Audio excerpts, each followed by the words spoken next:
кумецкая Мілана. Шануйце ўсё жывое. Як толькі я сябе помню, бацькі мае і старэйшыя людзі, суседзі прывучалі нас, малых, шанаваць усё жывое, што вакол нас.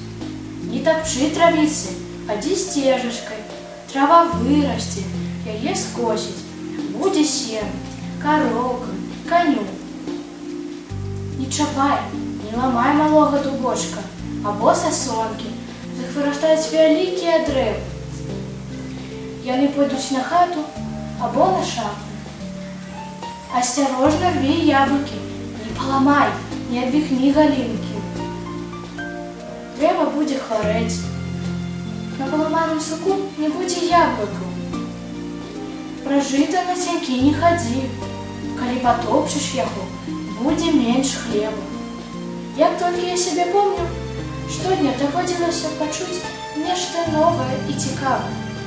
Гэта зёлка ці васіл. Калі выкапаць і высушыць яго карэнне, будзе зелля ад болю ў грудзях. Гэтая прыгожая красачка, васілёк. Калі высушыць яе, будзе зелля ад хваробы вачэй. З маленства расло ў мяне замілаванне да прыроды. Нават крапіву я не збіваў кіем. Яна ж расце таксама на карысць чалавека. Любіў я, заўважыўшы ў лесе, прыгожую кветку зёлку, выкапаць яе з зямлі і прынесці ў агарод, бо ведаў, што кожная зёлка мае нешта сваё, добрае і патрэбнае людзям.